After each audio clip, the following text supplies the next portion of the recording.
Hello, we're back. Did you miss us? I missed us. No, this is not a Monsterhearts session, but it is something better. Us talking about a Monsterhearts session. Welcome to the Just Chatting Talkback of kind of not only All Eyes on Me, a Monsterhearts Longshot, but kind of a debrief slash vibe sitch of all of the Monsterhearts that we've done in the past and maybe the future. Because we haven't really had a Monsterhearts Talkback, and this is a system that exists that you can play in that has a book. Shout out to Avery Alder, who is doing good work out there with this super inclusive, super accessible little TTRPG. I have with me the cast of Monsterhearts All Eyes on Me. Zach, who played Jake. There's been so many characters in this meantime, so if I like stutter, please forgive me. Zach, who played Jake Donovan, scary vampire skin. Sophie, who played Ash was Kale. I was like, a Murphy. One Murphy, who played Kale, who was the Fae skin. We have Jen, who played Zoe, who was the Infernal skin. And then Matt, who played Colin, who was the Mortal skin. That was all correct and factually accurate. Yes. Yep. Thank you. So, just to kick it off, I want to hear from everybody, specifically for this long shot that we did. We all know Monsterhearts has, instead of like races and classes, the character stuff is called skins. So that's like literally and figuratively kind of the metaphor of a character. Why'd y'all pick the skins you picked, and how did you kind of develop the character that you came to play? And anybody can go, whoever feels so happy to talk first. Well, I chose Mortal. Mortal on the surface feels like it's boring.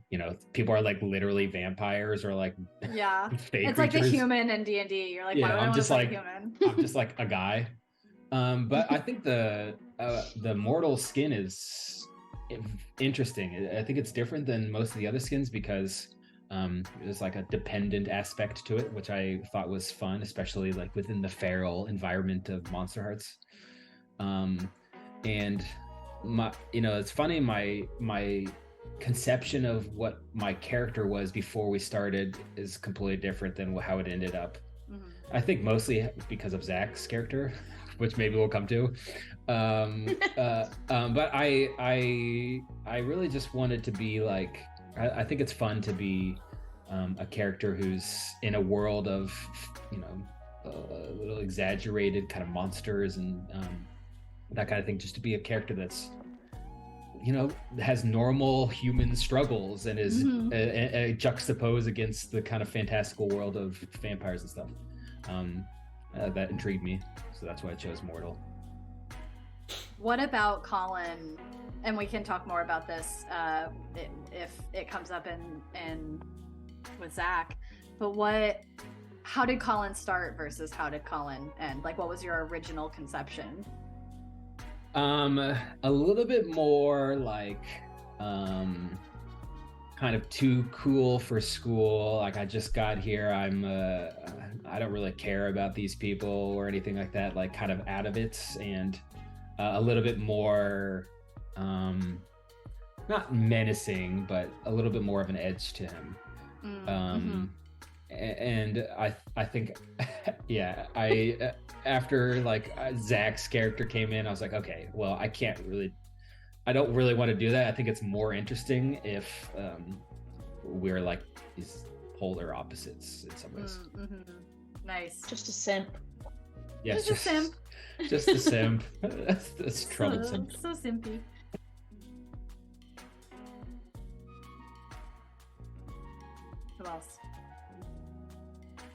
I think by the time that I was picking a skin, there were only like maybe 2 left that other people were not interested in playing.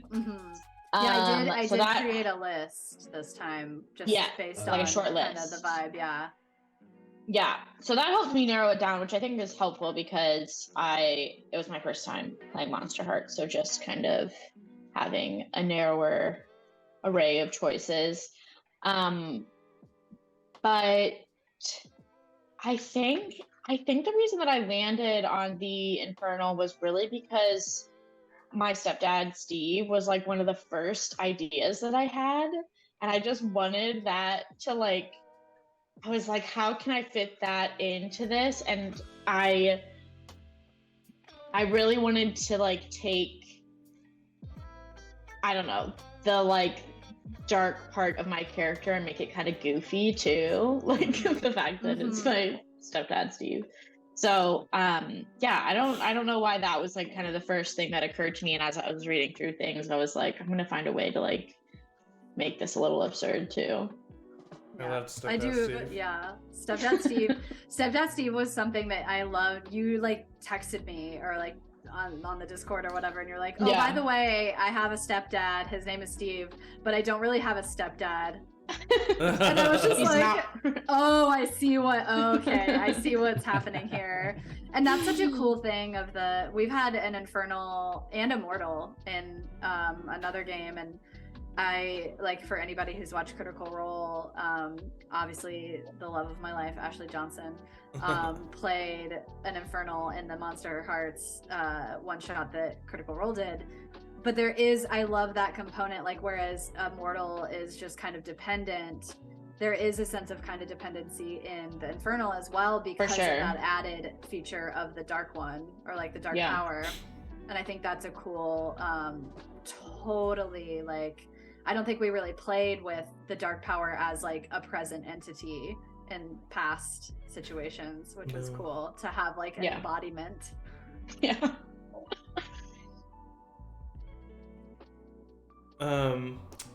Well, I don't know. I messaged Angie and I said that I had this idea that I wanted to play a really sinister character and just really like take the word feral and run with it, and like you know, and I even said in that message, I was like, trusting that I will not like you know, that I will still be a part of the story and I won't like, you know, whatever. And then I ended up being like the biggest bully on the world to Matt's character, changing the way he literally was going to play his character.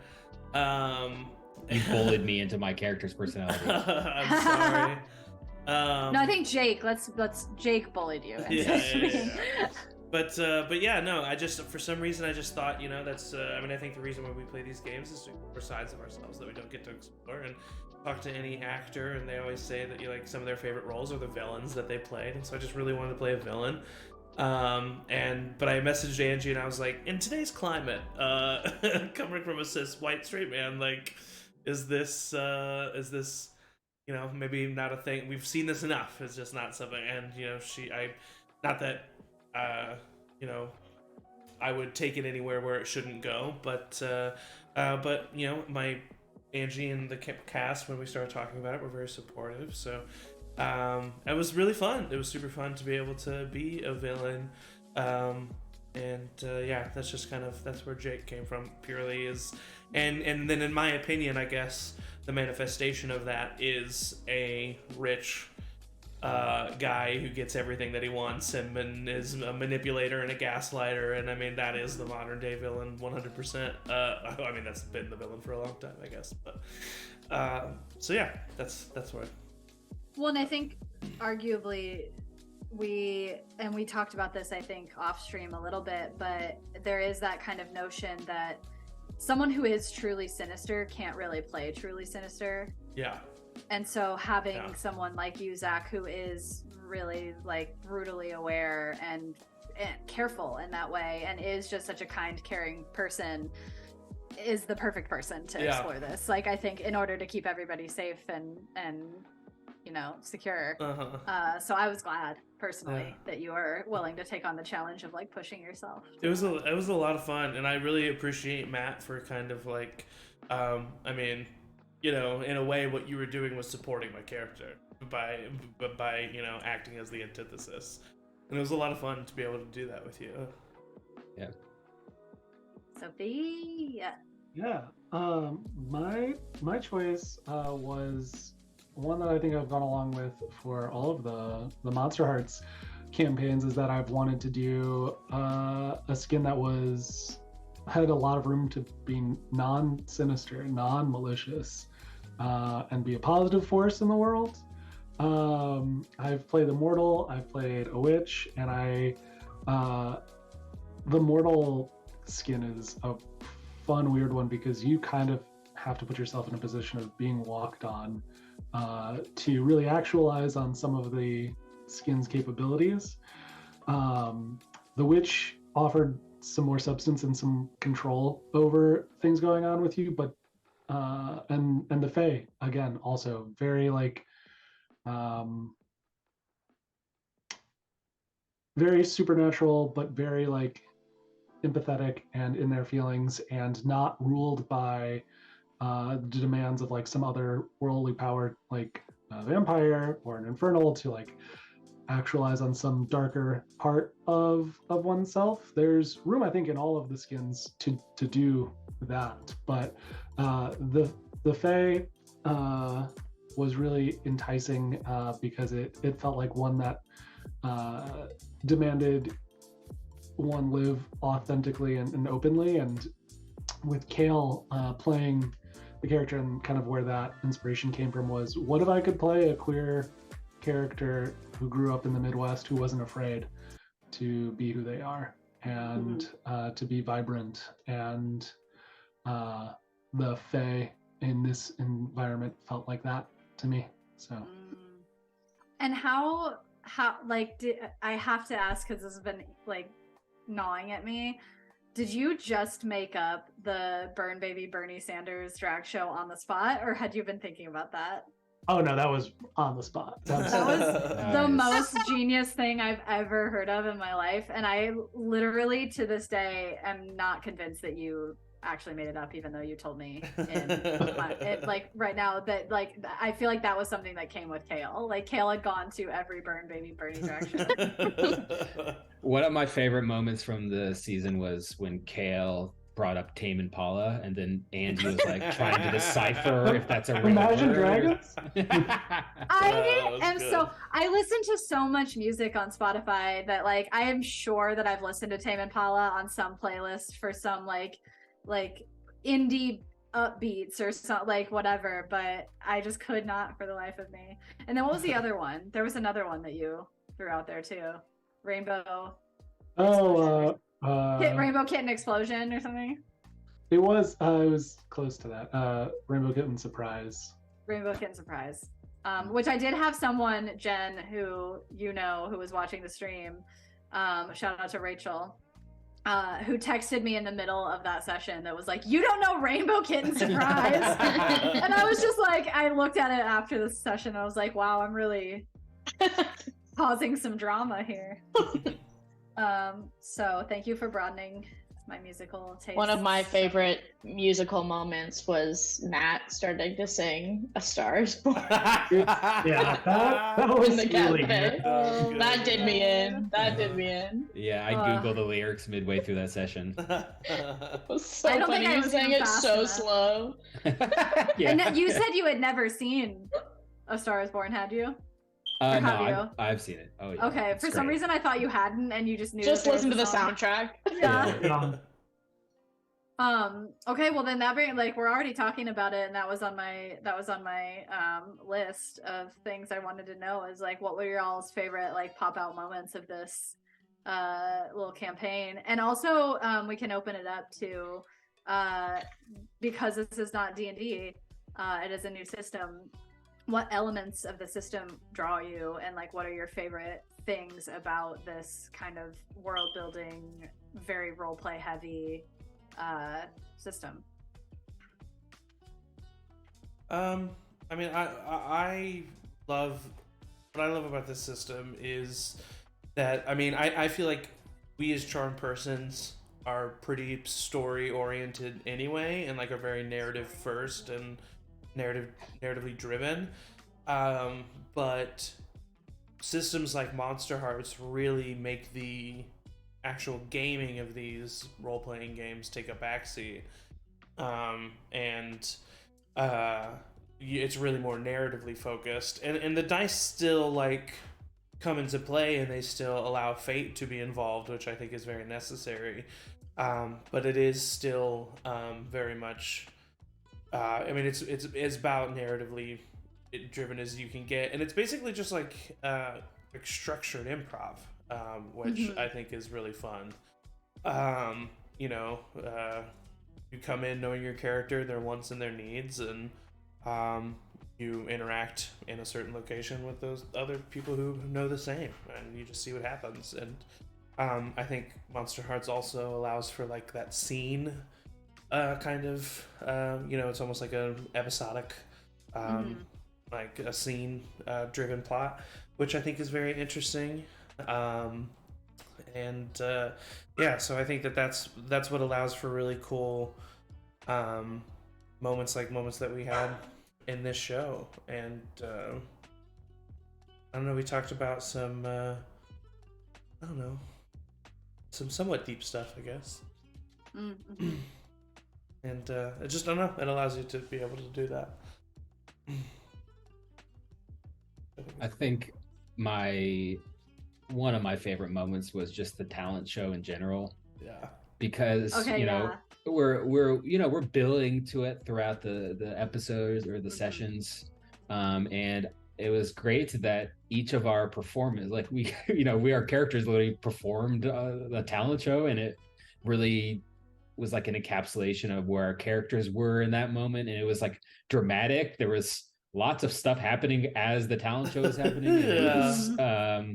And it was a great denouement, as they say. Yeah, I would say like overall, this entire Longshot of Monsterhearts has felt to me the most high school out of all the ones that we've done. Like it was super drama heavy and like messy, and it was fun. Yeah, it was fun.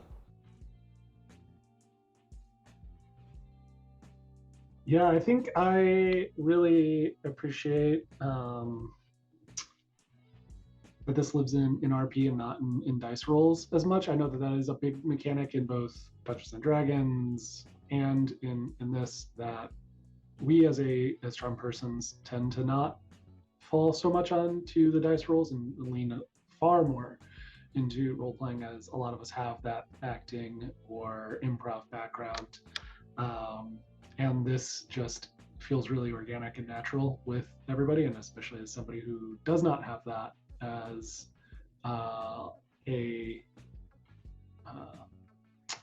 in any kind of official capacity, that it's only been in practice, I think, in the service of tabletop role-playing games and D&D, that I have any shred of credit to my name. I think that this is always a lot of fun, and kind of leaning into those bits of like of high school, of the drama of it all, of the hedonism of the tenets of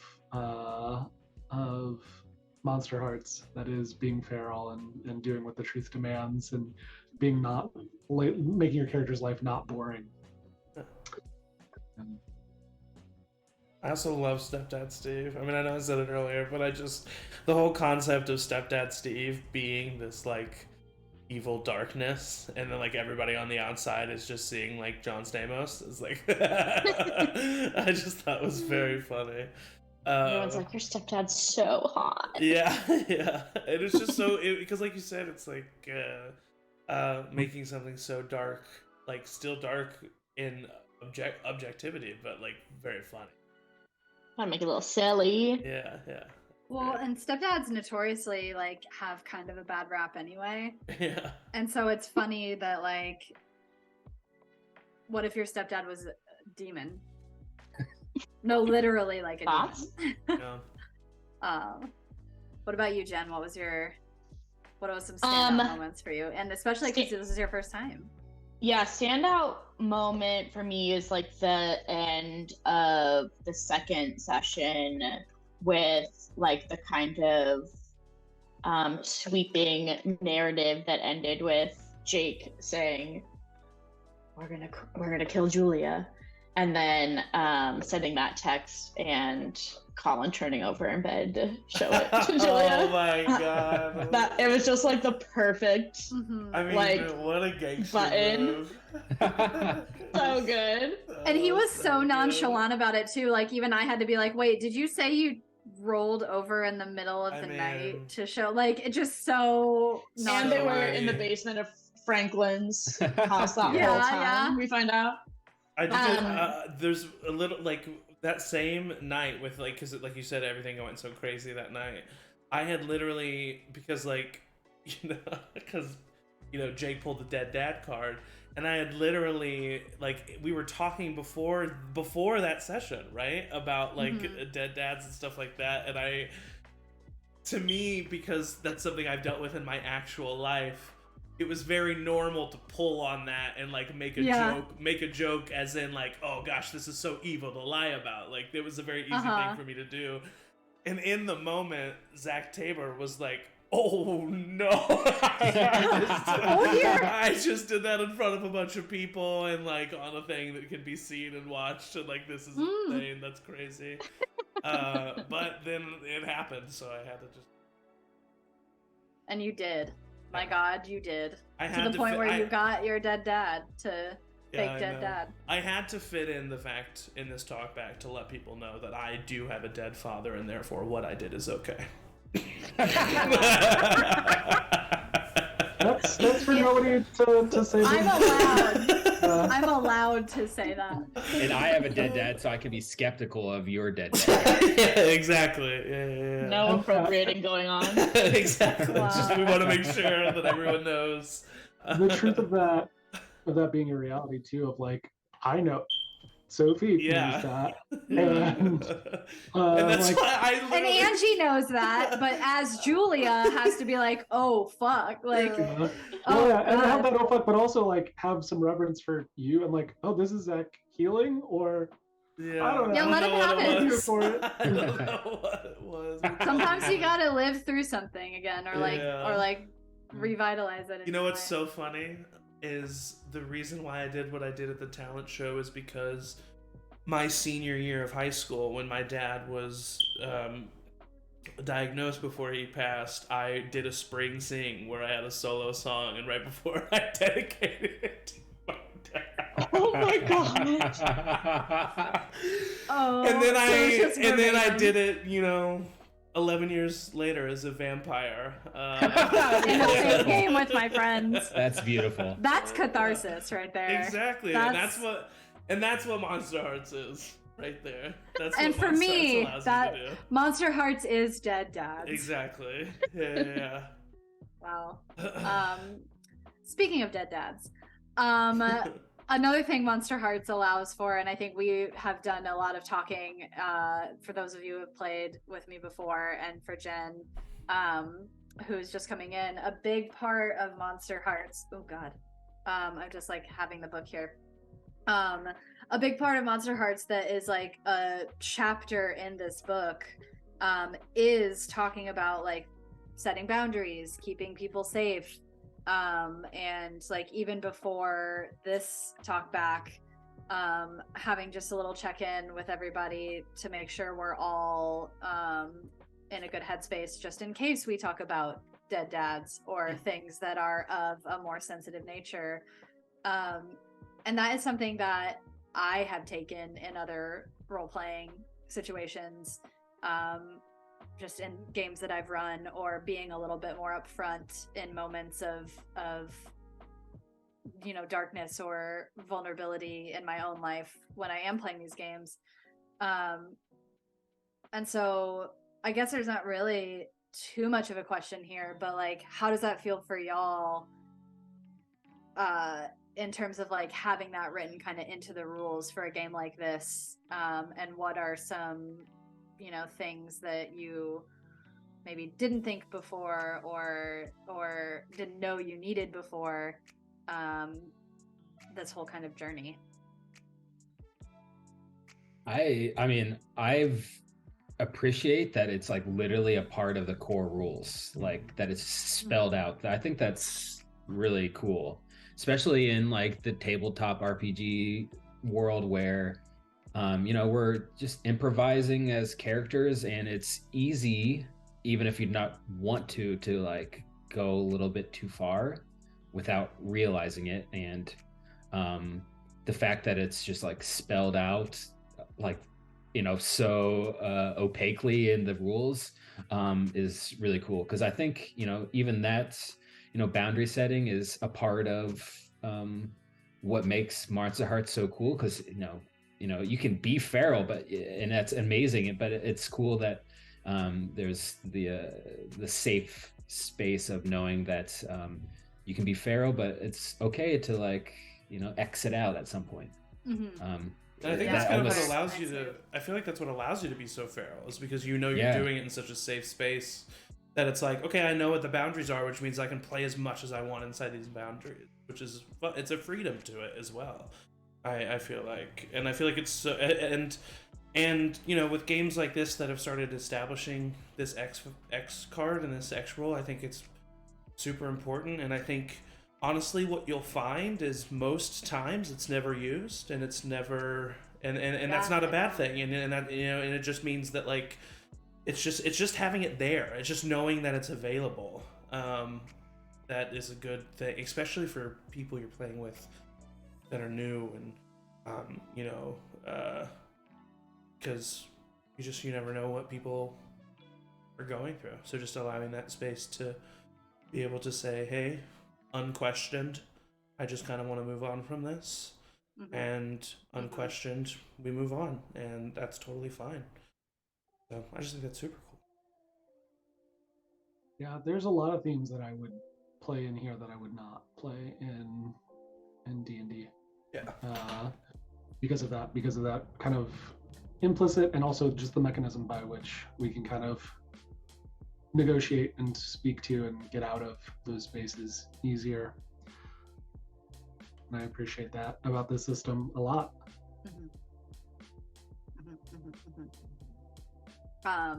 There is, oh, go ahead, Jen, if you were. No, you go ahead. Well, so I kind of written into the rules, and we talked a little bit about this off chat, but I am really interested in it because I think it's something that people don't think of a lot, or don't negotiate or navigate a lot. But in Monsterhearts also, there is, and I'm sure you saw it if you watched or if you've ever seen Monsterhearts played, but there is different moves you can do, and one of them is like turn someone on. But there also is a whole chapter on playing like non-sexual and asexual characters. And so Jen, at the beginning of our session, came to me and was like curious about that feature, and we kind of navigated a little bit about like what could turn on mean to a character who is non-sexual or asexual or doesn't wish to play in a sexual capacity. And I don't know, tell me about your experience with that. Yeah, so having not played Monsterhearts before, and I played with Angie and Matt, a different RPG, but not having played with the rest of you. When I was reading through the book, I was like, oh no. Like, I'm asexual. Sexuality is such a huge part of this game. Also, I was homeschooled, and I was like, I didn't even go to high school. I have no idea what is going on. I was like, I can't roleplay any of this. And I didn't have like an idea of like how much that would be a part of the game that we were playing, because it is like a big part of the game, like the mechanism of the game, without necessarily like having to be a big part of the particular game that you're playing, I guess. And I didn't want to like I wasn't like, oh, I need to play a character who is like explicitly asexual because I'm not comfortable with this content or something. I just like kind of didn't know where it would end up landing and wanted to make sure that I don't know, Angie and I like checked in about it, that you know, there was space if anything did make me uncomfortable or whatever, or that like, I guess mostly that like I wouldn't have to role play anything that I didn't want to, which I think is also really built in the game too, because they're like, you know, you can fade to black at whatever point. So yeah, I think that I was, when I first read through it after you asked me to do it, Angie, I was like, what have I done? What did I say? I don't know that I'm qualified for this. I don't have the skill set necessary. I don't have the life experience. All my knowledge of high school is from movies. Which I think I didn't even know that. Did I know that? Have you? I don't feel like it ever came up in. Oh yeah. Our previous experiences in our other sessions, because we weren't like in a school setting, so I guess why would it have? But yeah, just having, I didn't even think of like the double thing of like, not only is this like sexual. That's always just like a funny little aside. You were like, we're in homeroom. I'm like, what's home? I know homeschool. That's so funny. And like Zoe became like a very beautiful, almost like immune person to that, and I think that is something that is so cool. Like I loved the creativity we got to have with like, because I think you on your own in one of the sessions was like, I want to roll to turn, was it Kale? Or... No, it was Emily. Yeah. Oh yeah, when you were trying to get her to like come to the job thing or whatever. Yeah. And there was like no real sexual nature to it. It was literally just like we were using it as like a charm or like a persuade someone to do what you want. Yeah, which is like really at its core what the turn on move is. It's just literally trying to like get someone to like side with you or like be vulnerable or hashtag weak, I guess. Simp for you.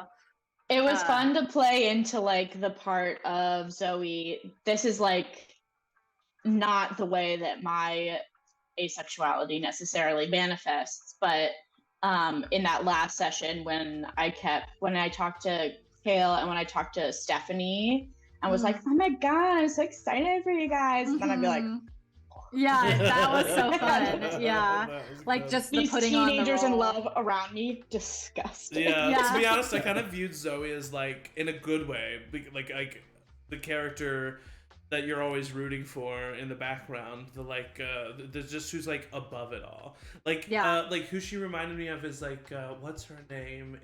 I mean, not as like definitely much nicer, but like I can't believe I'm about to make this reference. And Bring It On, the gymnast who becomes a cheerleader because there's no Eliza gymnastics Dushku. team. Yeah. Like just that vibe of like, I'm a part of this, but I'm better than all. I'm like, not going to know, succumb exactly. to. Yeah. I'm not changing who I am. I just am good at this thing. I'll exploit this system, but really I'm above this system. Like that kind of thing. Yeah, I love that. Which like is just generally like I would vote for Jen for president one day because of that very reason. Like I explicitly trust you.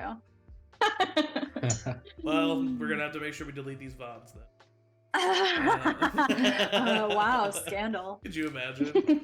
Back in 2023.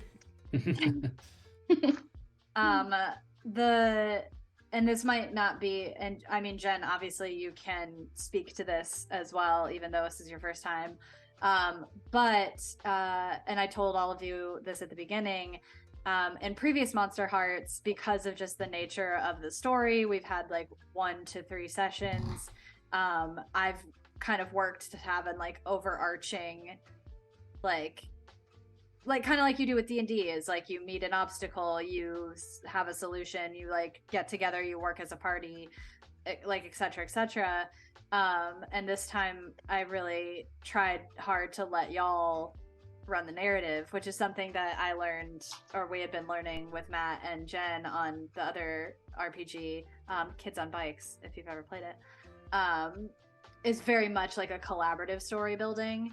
How was that for y'all? How was like having kind of, there was like one like thematic plot point for the end, like that you had kind of, you could wrap your head around or like wrap your storyline around. But how was it for you in the difference of like a hard kind of path versus a loose narrative? I loved it. Angie, you're really good at like facilitating that kind of scenario or setting, or like facilitating us being feral. Like you got all of your NPCs are like, ooh, what person could interact with you right now that really gets your juices flowing, you know? And like specifically the one moment where that comes to mind for me was when Jake texted me and I turned over because, you know, a lot of things went through my mind right before I said that, you know, and a lot of them were like, you know, the D&D in my brain, like, oh, I don't want to speak for Julia.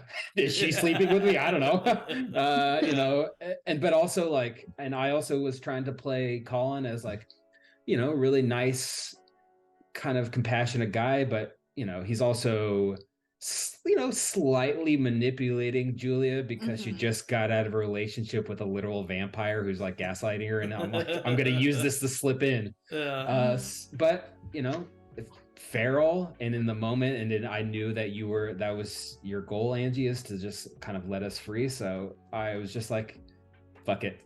Yeah.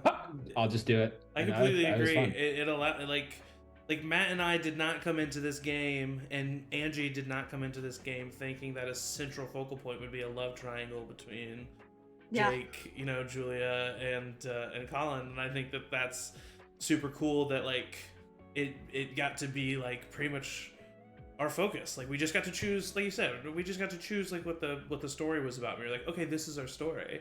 And then we had, it was almost, I mean, quite frankly, we had two storylines going on. Yeah, the love triangle. And then we had the person trying to recruit someone to an actual demon, with Kale and Zoe. And so, and then we just had like the crossover every once in a while, which was cool. It was a nice way to tell a story. Yeah, one thing that I liked about this system, as opposed to playing something like D&D, is that you're not all on the same team. Because when you're playing D&D, if you have like people in your party that are not like on the same page, or that you don't have like trust built between characters, it feels like it impedes you like a little bit more. Versus, and like you're waiting for that, at least I guess the campaigns that I've played, you're waiting for that like outside conflict, or like bad guy that you're often, that's what the adventure is, versus like not having like an outside force, but we are free to create that conflict amongst ourselves. So it doesn't like lack that, but I don't know, that feels like a unique thing that I don't know that I've played in an RPG before, where we're not like, we have no obligation to work together. And that's fun. Yeah. I agree. Yeah, I like the unexpected things that come up out of this. We kind of have a loose timeline of like, all right, by the end of this 3 sessions, we're going to be at the talent show, but how we got there and what we were doing in the meantime was really up to us, and like the interactions that we wanted to have, even if those weren't expected interactions. Like me having any interaction with Stephanie at all, I did not anticipate that turning into like a little arc. Yes. Oh my god. And that was so fun. You got her killed, technically. You made her an important enough character to die. Yeah. And she hadn't even gotten to masturbate yet. Oh yeah, Stephanie, also kind of asexual icon. Yeah, for real though. She was like, I feel horny and I don't know what that means. That's feral. That's my interpretation. Yeah, no, that's true. Yeah. That's wild. Yeah, well, and that's like, I think, Sophie, to like the whole point of just going through, like, I don't think, or at least I didn't get the sense that you anticipated that like Stephanie was going to be any sort of romance or any sort of like, because when we talked about like when we were doing the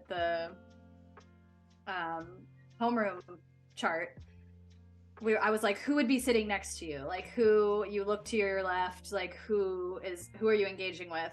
And it was kind of just a thing of like, Stephanie was in your homeroom, she's the smarty pants, you guys bond over like books, but like the minute you started talking to her about music, she was like enthralled, and like how that like just that improv just drives, and that like I think even those small moments are like a feral thing of like human connection, and like connection in general is like innately feral, whether it's sexual or just like it's a form of energy. Absolutely. Yeah, and I think like this game, as Jenna said too, that like it demands a certain level of connection, and I think it encourages that to come out in a sexual way. But this has also prompted me, who tends to run my characters in these games, in any tabletop RPG with my friends, as asexual, that I'm always looking for like, oh, how do we have these connections that are non-romantic, non-sexual, like life partnership. Oh, I'm best friends with Zach's character, and like that has built something bigger than just like a general friendship. Like, and in this one, it was like, I'm gonna let those like let that kind of slip away, and I'm gonna have an almost hypersexual character. And yeah, well, and then I had the consequences of like, oh no, somebody has feelings for me. What do immediately. Like, What do I because what do? else is scary? Like, the scariest in high school is you just want to like kiss everyone, but now someone Yeah. wants to kiss you back. Jeez. Oh, jeez. Yeah. Oh, God. Yeah, we all had those problems in high school. Yeah, Yeah. all of us. No comment. I think nobody in this room had the problems in high school. Okay, so as we kind of get a little bit towards the end of this, I have teased it a little bit, and there's no kind of hard and fast start date to this, but just so everybody out there knows, I do want to develop like a long running Monsterhearts campaign, like D&D style. You play until you don't, or like you come to kind of a natural end or conclusion, because there are leveling up aspects of this game that I really want to explore with people. But I also think having that loose play is engaging, it is captivating. But I kind of want to hear from y'all, if this were to go on, and I am writing this down, if this were to go on and if you were to play in it, and it was to kind of go outside the box or get a little creative, get a little experimental, what are things that you would want to see or want to experience, either from like a storyline or from a mechanics aspect? What are your thoughts? What are your feels? Let's take the story on a field trip. I don't know. At Take the the zoo. story. Vampires it at down. the zoo. Honestly, I was gonna say something along those lines. I think what really worked for this long shot, and what I'm excited about an even longer campaign, is there was a central event that this long shot was themed around. And so I think like in a longer campaign, having like, you know, the first football game on a Friday night, you know, the school play, the prom, the fall dance, the homecoming dance, the like, you know, the events that happen in high school, living those like particular events or like big moments that happen in high school, graduation, you know, whatever it be, through the heart of like these Monsterhearts or through the skins of like these Monsterhearts characters would be yeah, I think that's something I'm really looking forward to, is having those like iconic high school moments as Monsterhearts.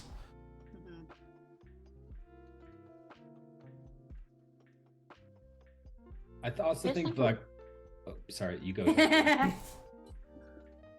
I was just gonna say, I am interested in like the leveling up stuff, the experience. Same. And also I think it just would be really interesting to see characters' relationships change over that long of a campaign, because like high school is like kind of long and dramatic, and you don't necessarily have the same friends at the beginning and the end of it.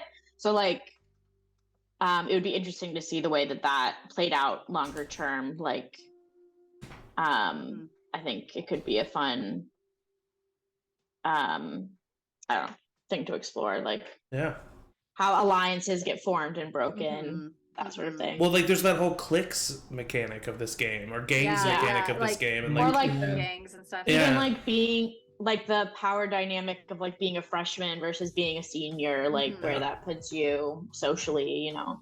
One thing I've always been interested about Monsterhearts that like I don't know if it would be like a session 1 or like what it would be, but like seeing how these characters became these skins, I think would be something interesting to see. Like seeing like what the back, like where did Stepdad Steve come from? How did Jake get bit? Like what, like, you know, what, how these people became these skins is something that I think would be interesting. Yeah, because we haven't really played it in any of the campaigns or any of the sessions of like we've been playing it very metaphorical. Like, you have a family that is like a vampire or whatever, but like generally it's kind of the background. Like you aren't really a vampire. Or you aren't really, like, it just kind of navigates your personality. But yeah, I think seeing more of like the monster of it. Yeah, or what if you leaned into it and it was just like, you know, like Monster High. Like, I mean, it's like like vampires, werewolves, it all exists, like everybody and it's knows a thing that you are a vampire. Yeah.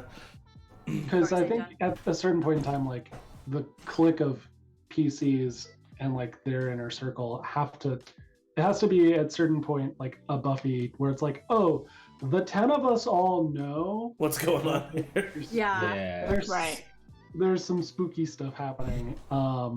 That's a great analogy for it. I think there's a lot of things you could do out with that like, oh, are we Buffy? Are we Mystery Inc? Are we protecting this town while also trying to like do high school? We've left every game we've played as a cliffhanger also. It's a lot of fun, and it gives a lot of like space to like, oh, imagine what happens next, and there will always be like, oh, the story that's not told that comes after this. But I am excited because there's the seasons mechanic. There's I think like taking this to what would happen next, and I know that like 2 of us are maybe not existing in the same way that we did. At least. Sorry. So no, but I completely agree. Just more of the same. Like I'm just excited of more of the same. Like just like I'm excited of the fact that it won't end in any time, in any planned amount of time. Like we have the freedom to just keep exploring. Like I completely agree. And we have like three or 4 sessions, and it's, you know, the cool part about some of these skins is like turning into your darkest self. So it's like, I want to turn into my darkest self within 3 sessions because I'm this character. But also, you know, and then so like maybe a longer session allows a little bit more time to breathe. But then also I like the idea of like, oh, Jake has outed himself as a vampire in front of the school. Now, what happens the next day during lunch? For real.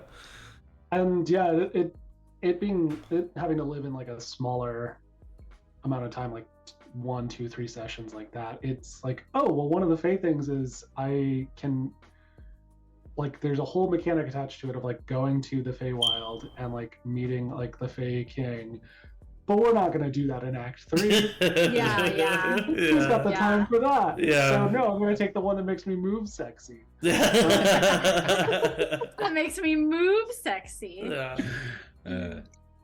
love it. Wow. Any final thoughts? Any questions for each If you other. know anybody like Jake Donovan in your life, get rid of them. Yeah, immediately. They are gaslighting you, and you are not wrong about that. Or they're a vampire. Oh gosh, Julia was one of my favorite NPCs to play. She was pretty great. Yeah, I just gotta say, as my character, Julia, that's who I would choose. Yeah, she was pretty great. Who doesn't want to play a high school, especially I think performing arts girls always have that entity that they emulate. And I'm so glad that Phoebe Bridgers exists in this world, because who doesn't want to be a high school Phoebe Bridgers? Well, and this one felt a really nice difference from like, I think some Mean Girl clique aspect. Mm-hmm. Yeah. I was like, oh, I thought they were going to be completely different, and I actually really like Julia. This is great. Yeah. I'm having a blast. I'm sure there are mean girls at Randall Falls High, Oh, but not the leader of the drama club. I'm sorry, Matt. It was great. It was super fun, honestly. I expected my character to die. Me too. You're close. I told. Well, never mind. What? Now you're what? No. No, really? Yeah, no. X. Okay, and on that we're gonna fade to black on this beautiful little talk back of Monsterhearts All Eyes on Me. As teased, keep an eye out for future long actual campaign of Monsterhearts in the works, and that will be found on our Twitch. Also found on our Twitch is going to be Thursday, the 23rd at 6:30 p.m. Not on a Wednesday as usual, but Thursday. Come back for more conversations surrounding another system that isn't D&D, one we made up from our own brains, and by our own brains I mean Zach's brain. Inspired a lot by Monsterhearts. Shout out Monsterhearts. Inspired a lot, yeah. Inspired. It has skins and everything, so Monsterhearts. Really Yeah. But if you've been keeping up with The Remains, which is our homebrew system inspired by the world of The Last of Us, the talkback for season 3 will be taking place on Thursday at 6:30 p.m. on our Twitch. I believe everybody will be present, so stay tuned for that. And then Sunday we'll be back with our A Little Help campaign, which is in the D&D world. Still heavy role play, still lots of shenanigans, but we are rolling d20s instead of d6s. And so that's coming up. Oh, and then next Monday, also a week from today, second episode of Bugs in Space, which does that have an official name? Bugs in Space. Is it Bugs in Space? That's it. Bugs in Space. So come and join Matt and the crew for the second episode of the Wackadoo Sans Humans Earth. Sophie and I play very different characters. Very different characters. And that's on Monday at 7. Another game system like Monsterhearts that is really geared towards the role play rather than the dice rolling. So if you're into that. That's right, because it's not. It's like less D&D and more of your own little homebrew. Because it's called Bugs in Space. But the Bugs in Space system. Wow, we're just really innovative here at Charm Persons. Follow us on Twitch, YouTube, Spotify, Instagram, TikTok. We have a TikTok, you guys. We are You hip. do? Yes. Yeah. Ew. Get on TikTok. Don't go on Twitter though. Funniest place on And that's all I have today. Thank you, Angie. Thank you for coming. Thank you, Thank Angie. you. Master of Ceremonies. Master of Ceremonies. All I could ever ask for. That's all I ever wanted. And we will see you next time on Charmed Persons. Everybody say bye. Bye. Bye.